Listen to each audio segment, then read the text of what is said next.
Quiero recordarles que estamos en la serie que hemos denominado La Presencia de Dios. Es un tema conectado también con la temática que Dios nos ha hablado para este 2021.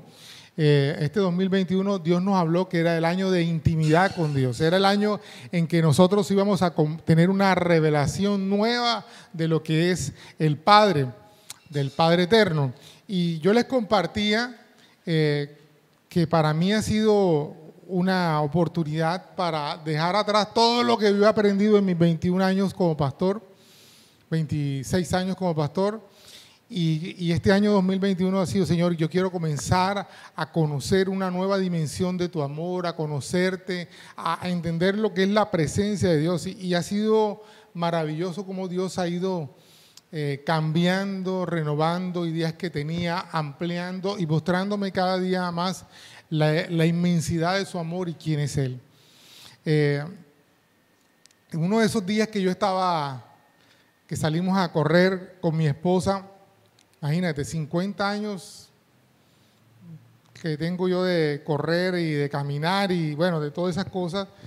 Y en diciembre salimos a correr con mi cuñada y es increíble cómo mi cuñada nos corrigió, cómo se corría.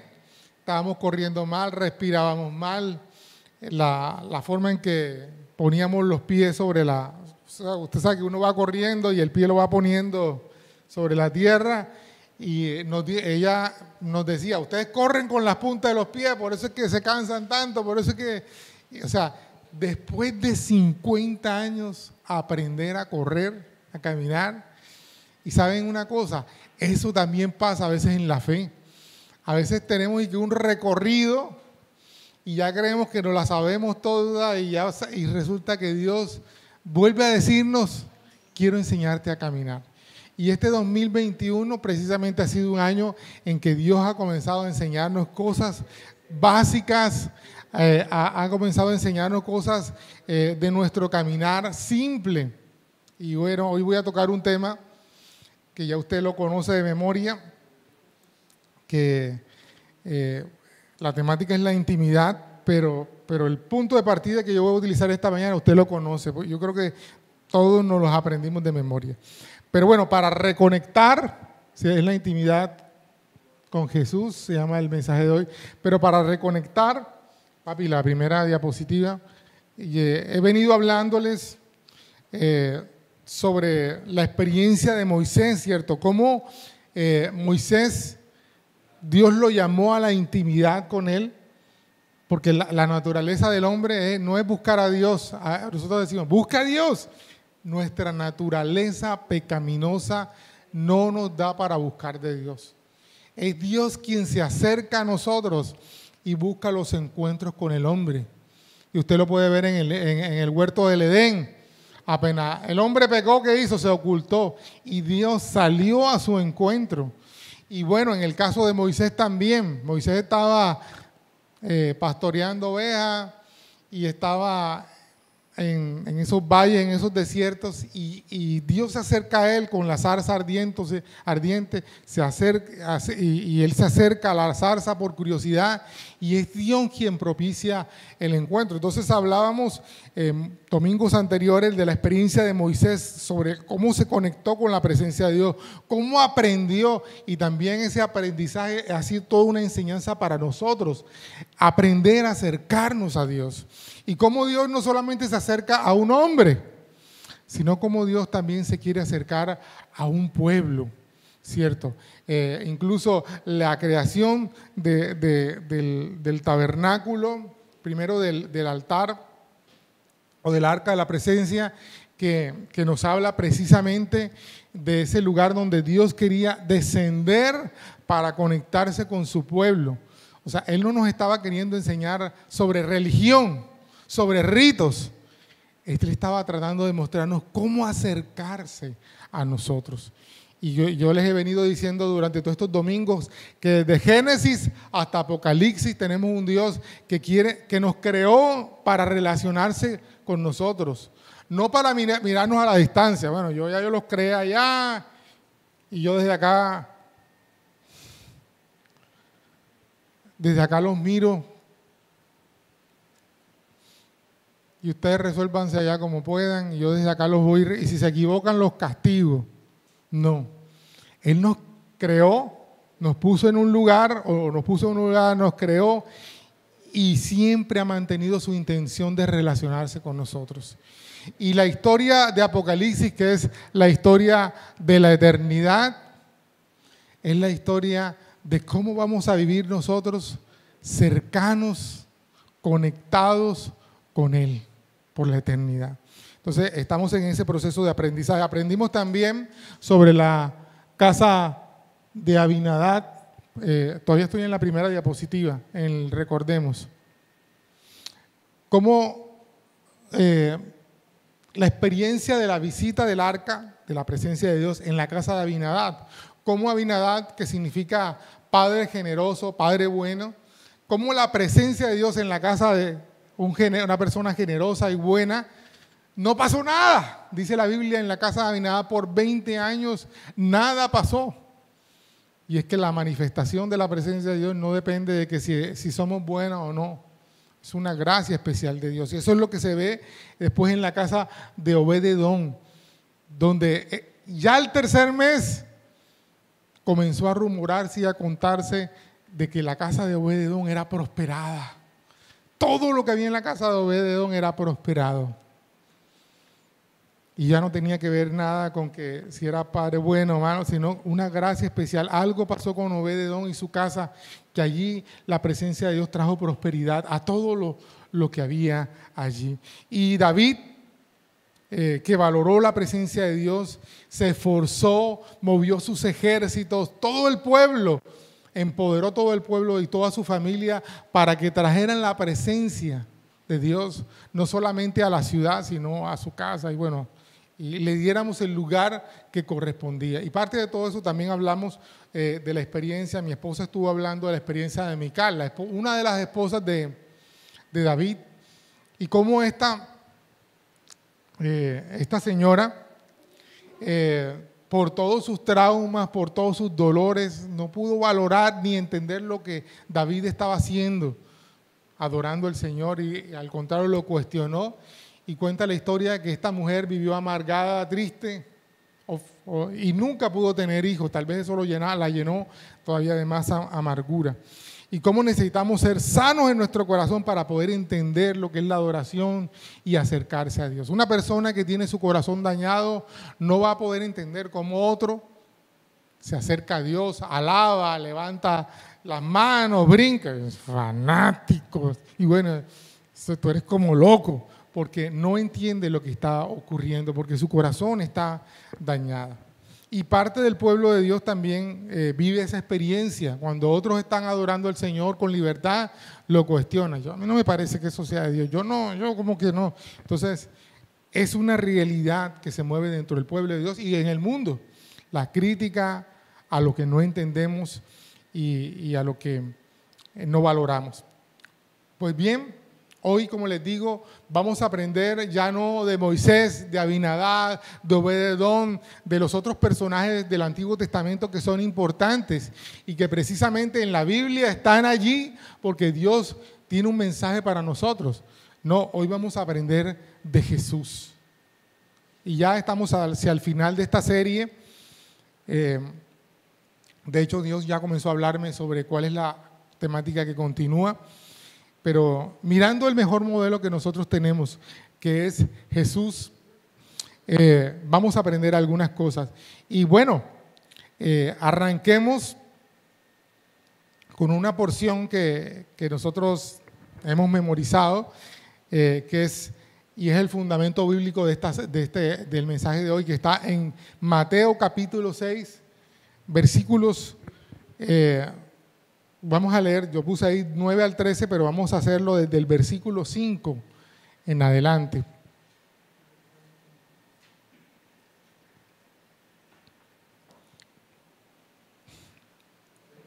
Adelante. Capítulo 5. Cuando oren, no sean como los hipócritas, porque a ellos les encanta orar de pie en las sinagogas y en las esquinas de las plazas, para que la gente los vea.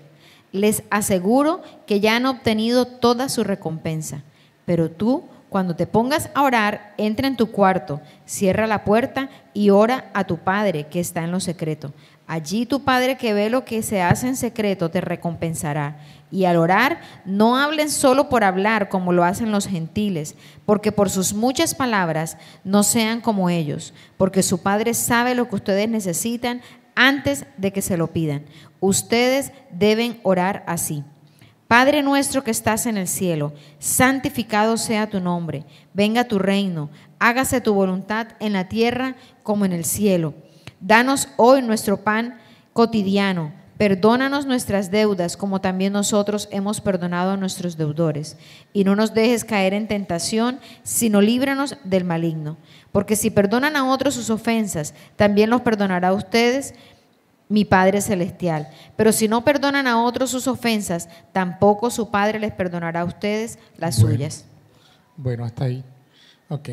Entonces, mirando esta porción, yo siempre les he dicho, y bueno, es una cosa que yo he aprendido, no podemos agarrar un versículo y sacarlo del contexto para predicar o enseñar un pretexto. ¿Cierto? Yo quiero hablar sobre tal cosa, entonces yo cojo un versículo y lo tiro. No.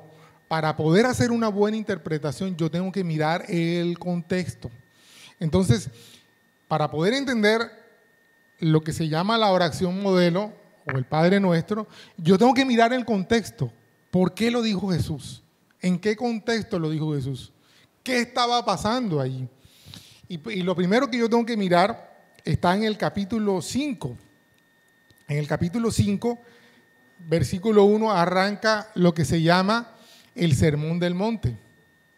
El Sermón del Monte fue un mensaje que Jesús dio. Bueno, ya usted va a ver ahora cuando arranca este versículo. Dice, cierto día, al ver que las multitudes se reunían, Jesús subió a la ladera de una montaña y se sentó. Y sus discípulos se juntaron a su alrededor y él comenzó a enseñarles.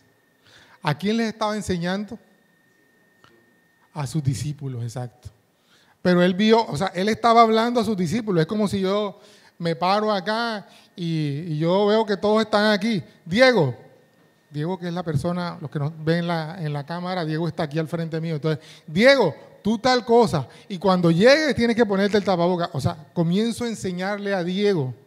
Pero realmente, no solamente le estoy enseñando a él, sino a todas las personas que están escuchando. Entonces, Jesús está hablando a sus discípulos, pero también la multitud está escuchando el mensaje. Está escuchando el mensaje. Entonces, eso es importante, número uno, porque usted va a entender por qué Jesús, o a quién Jesús le estaba diciendo cómo orar. Cómo orar.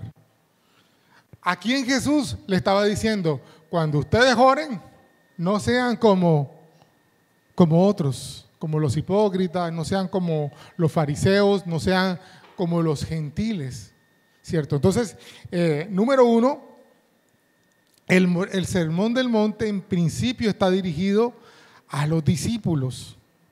Y si tú eres un discípulo de Jesús, si tú eres una persona que quiere ser, si no lo eres, una persona que quiere ser un discípulo, pues este mensaje es para ti.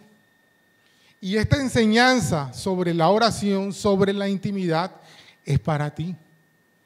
Es para ti. Tú tienes que aprender estos principios que están aquí en el Sermón del Monte y específicamente en esta porción. Ahora, nosotros vemos que Jesús está cuestionando precisamente a los fariseos. En el versículo 1, estoy en el capítulo 6, en el versículo 1 dice, tengan cuidado, no hagan sus buenas acciones en público para que los demás los admiren, porque perderán la recompensa de su Padre que está en el cielo. Y cuando les des a alguien que pasa necesidad, no hagas lo que hacen los hipócritas, que tocan la trompeta en las sinagogas y en las calles para llamar la atención con sus actos de caridad.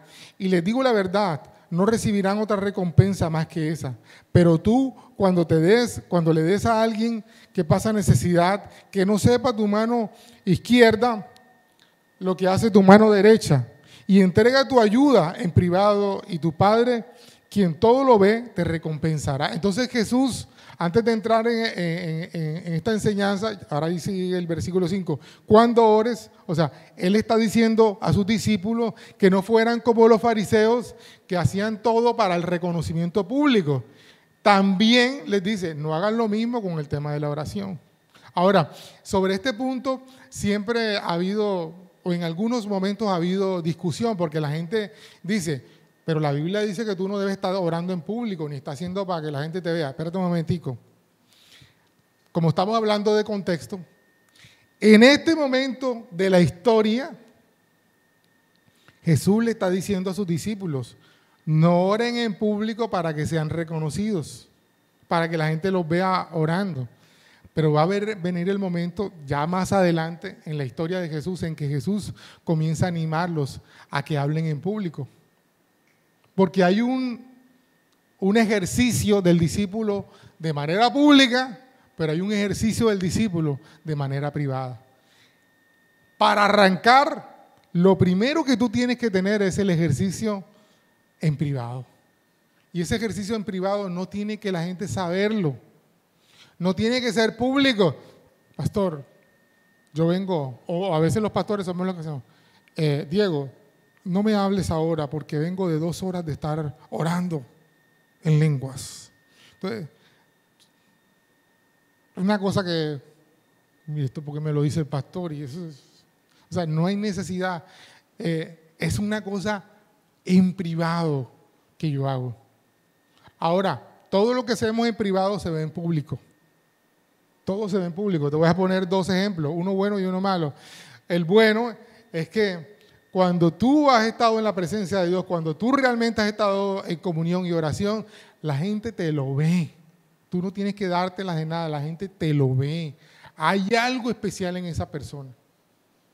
¿Me entiendes? Y cuando sales a la calle y cuando ejerces cosas, está ahí el Espíritu Santo manifestándose en lo que tú haces. Ahora un mal ejemplo. Cuando tú lo que pasas haciendo es lo que no debes hacer en privado, cuando estás en público se te nota. Por ejemplo, si tú lo que has estado es viendo pornografía, si tú lo que has estado viendo cuando crees que nadie te ve es lo malo, cuando sales a la calle, tus ojos van a hablar lo que estabas haciendo en privado. Entonces cualquier cosa se te sale y es como, yo recuerdo la historia de un niño y bueno, los que tienen niños pequeños, yo no sé si todavía Mauricio y Gualesca todavía bañan en cuero a Lucas y Abril. Y se bañan y ahí los meten en la bañera y ellos se bañan en cuero y no hay nada, no pasa nada y no hay maldad en los niños. Pero un día a un niño, alguien por meterle maldad, mira este video, comienza a sembrar maldad en el niño.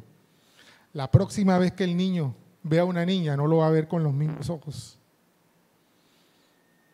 Sembraron maldad. Y eso se alimentó en lo privado. Cuando vuelvas a salir a la calle, no vas a ver, en el caso de que sea un hombre, no vas a volver a ver una mujer con los mismos ojos. Porque lo que se cultivó y se alimentó en privado, en lo público se manifiesta. Y por eso lo clave, el fundamento de nuestra vida está en lo privado, en lo que hacemos cuando nadie nos ve. Y si tú cuando nadie te ve lo que te alimentas es precisamente tu vida espiritual, eso se va a ver, eso ni vas a tener que estar hablándolo, eso se exterioriza. Eso se exterioriza. Entonces, Jesús le está diciendo a los discípulos que tengan intimidad con el Padre. Ahora, es interesante esto porque Jesús le está diciendo,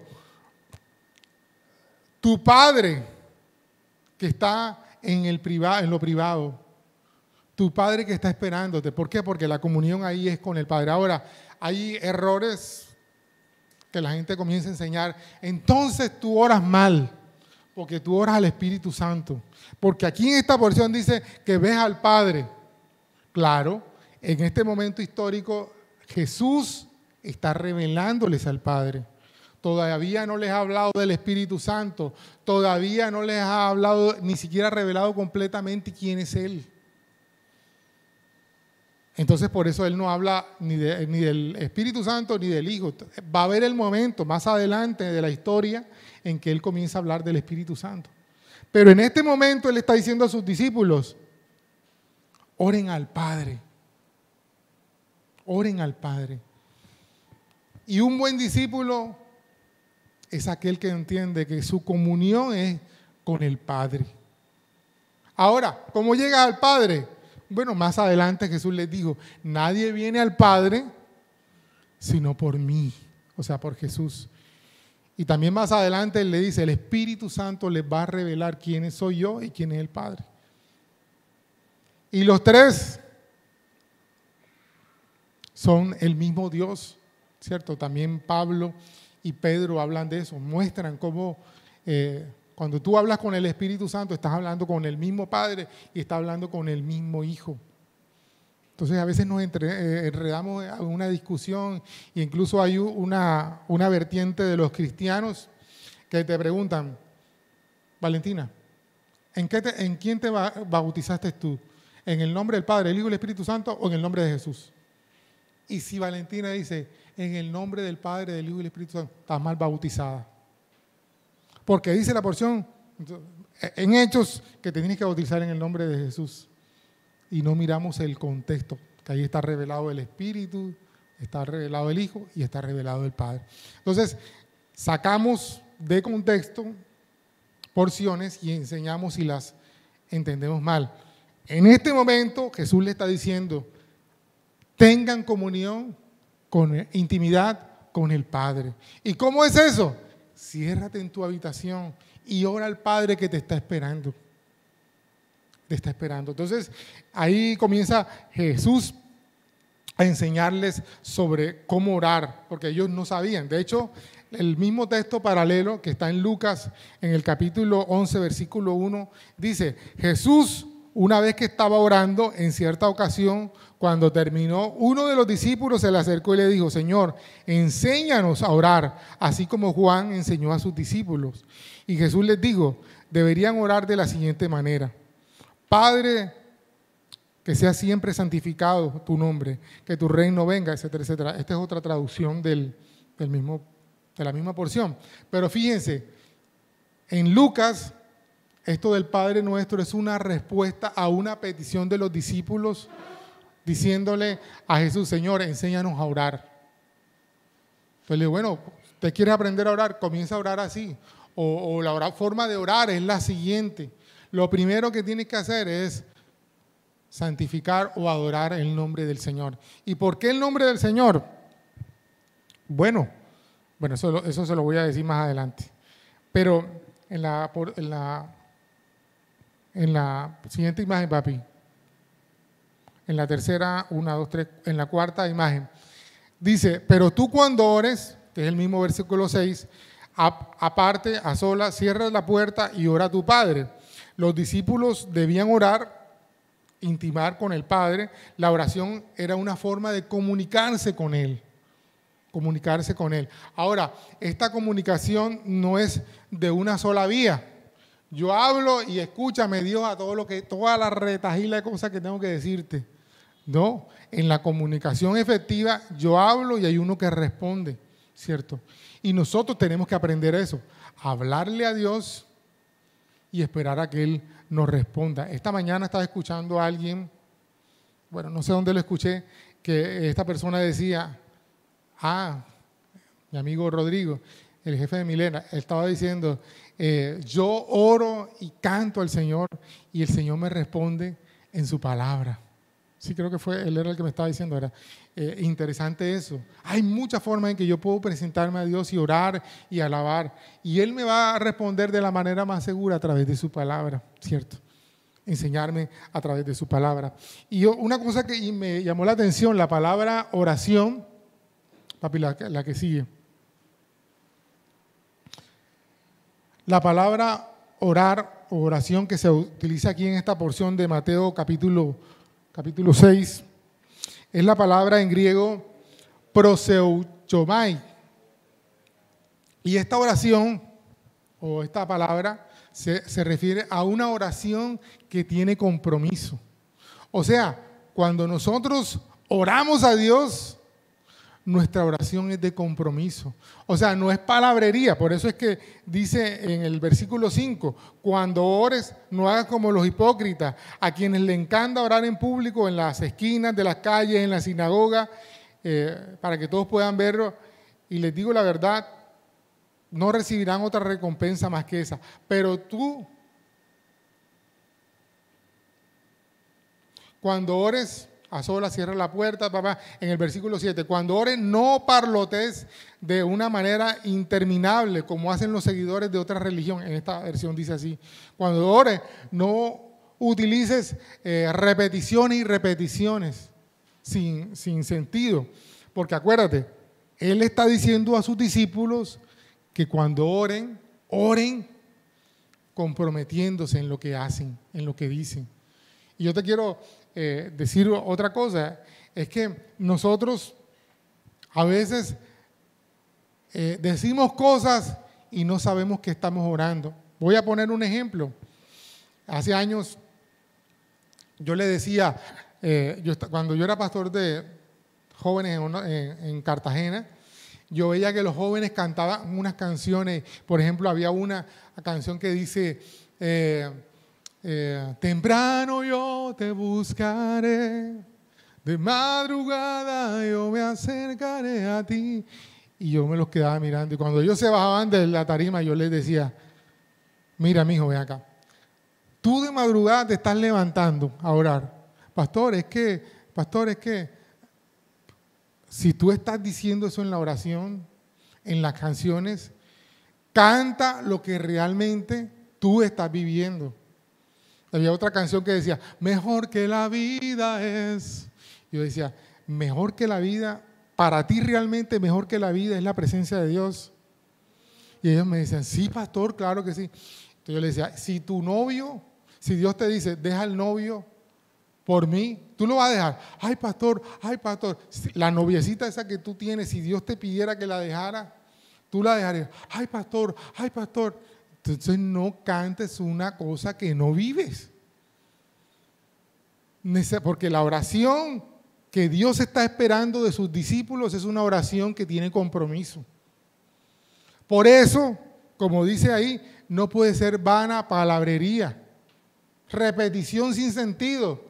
Dios te salve María, como dicen algunos, o Padre nuestro que estás en los cielos, santificado sea tu nombre, venga a nosotros tu reino. Yo recuerdo cuando iba a hacer la primera comunión, cuando era niño, cuando me la aprendí, entre nosotros los que íbamos a hacer la primera comunión, la competencia era quién lo decía más rápido.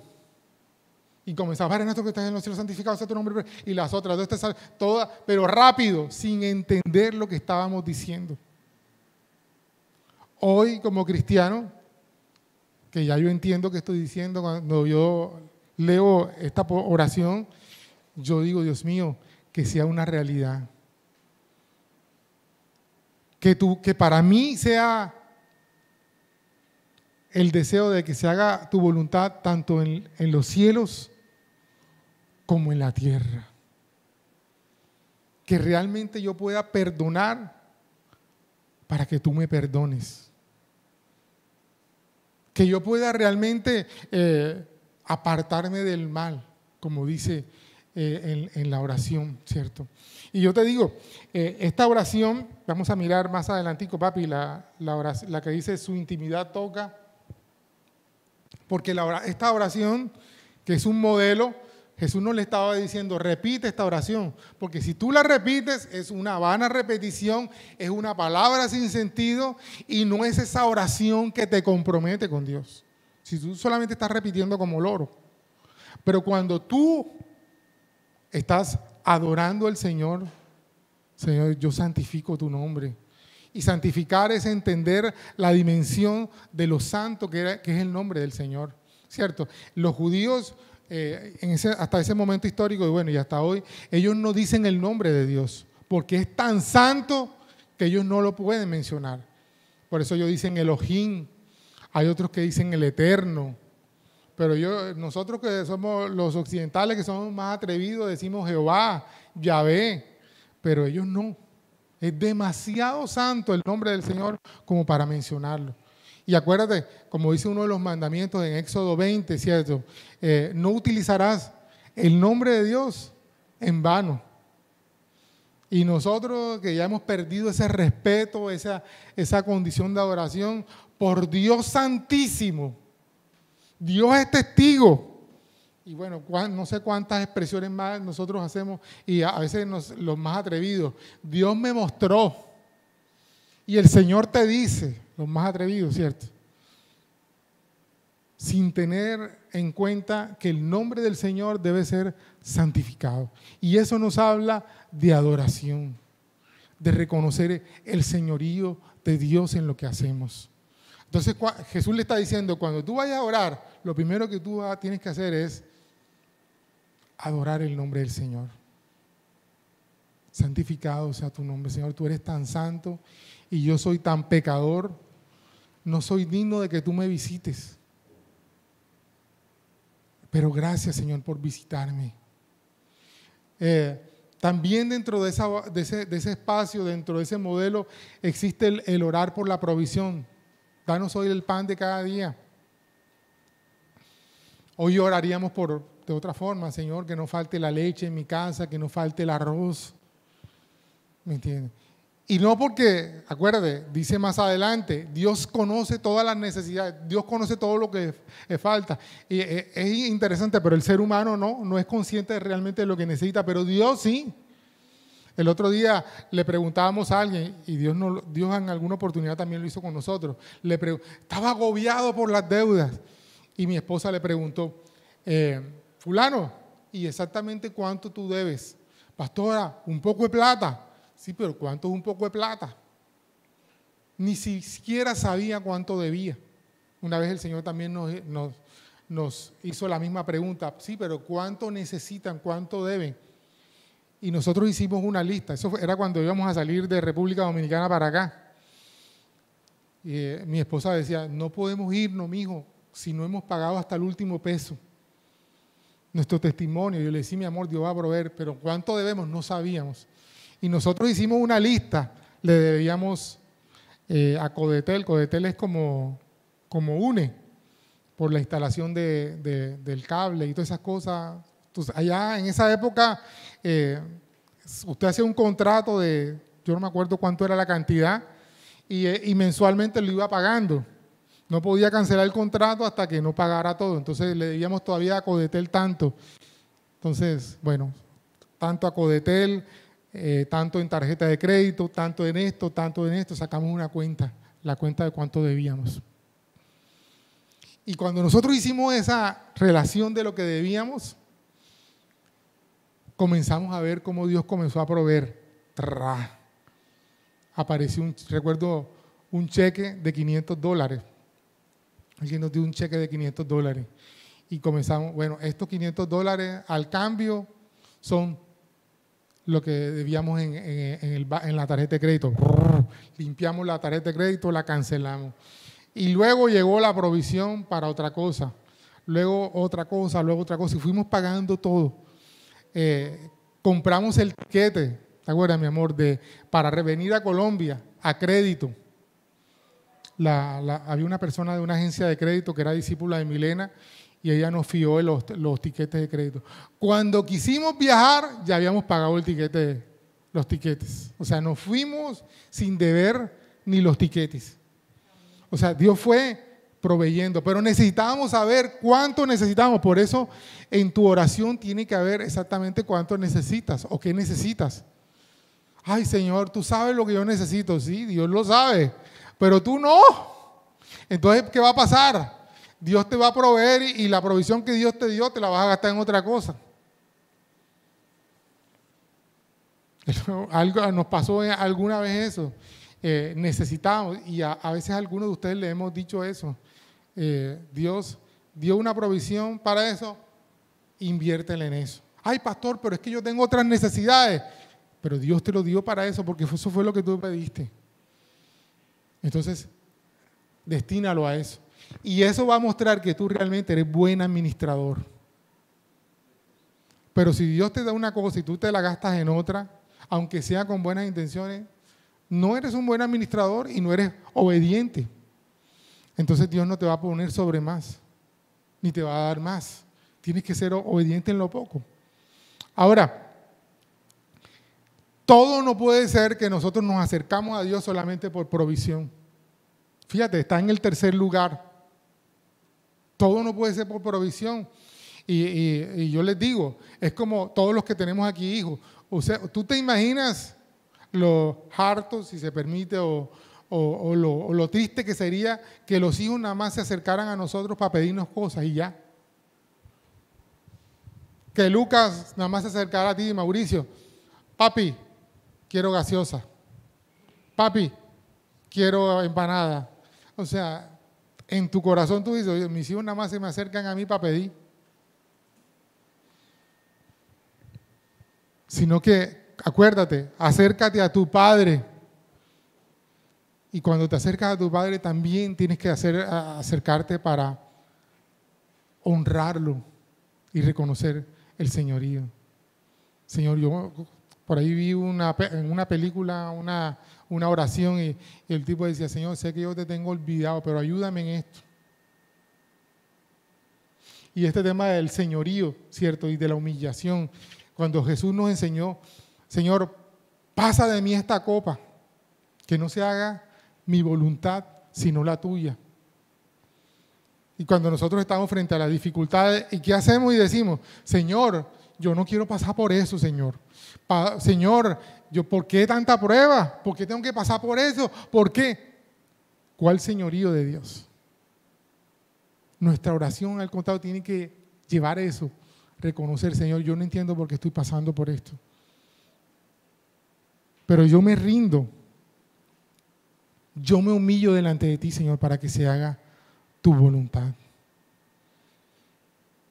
Y esa es la dinámica que Jesús le enseñó a sus discípulos. Acercarse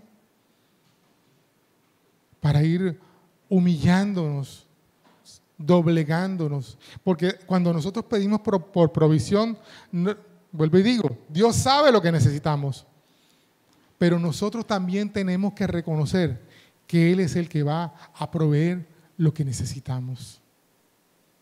Usualmente nosotros solamente oramos por algo cuando ya sabemos que no tiene solución, pero debería ser al revés, por todas las cosas que necesitamos, Señor, aún las que nosotros podemos resolver. Pero finalmente quiero decirte algo. Si tú has entendido esto, si tú te has identificado con el sacrificio de Jesús, si entiendes por qué lo hizo, ¿sabes una cosa? Dice la Escritura que la sanidad vendrá a tu casa y a tu vida. Podrás experimentar la sanidad en tu corazón. Y se va a sanar tu corazón, porque si entiendes lo que Él padeció y sufrió y aún así nos perdonó, ¿cómo no voy a perdonar a mi esposa que no me quiso planchar la camisa hoy? Por poner un ejemplo así. ¿Cómo no voy a perdonar al hijo mío que perdió 5 materias? Yo estaba resentido porque perdió 5 materias.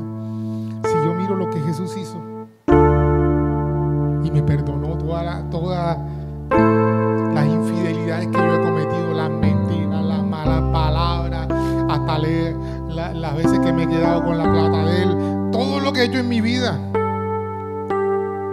antes de conocerlo. Y Él me perdonó. Entonces yo puedo perdonar, pero también tengo un compromiso de no seguir viviendo al estilo de vida que vivía antes.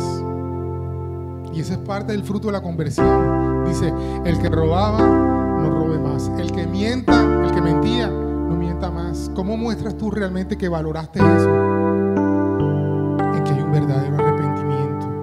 ¿Cómo muestras que esto de la Santa Cena fue una verdadera revelación? En que ya no vuelves a caminar igual.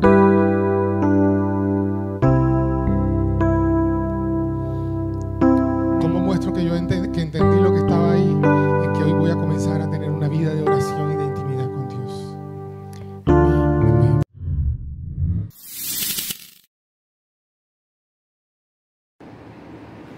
Hola, si te gustó este mensaje, yo te pido que puedas suscribirte ahí a todos nuestros canales Comunidad Cristiana de Fe y Esperanza en Turbaco.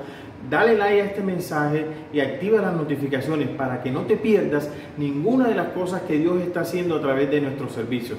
Ya sabes, te esperamos y que el Señor te bendiga.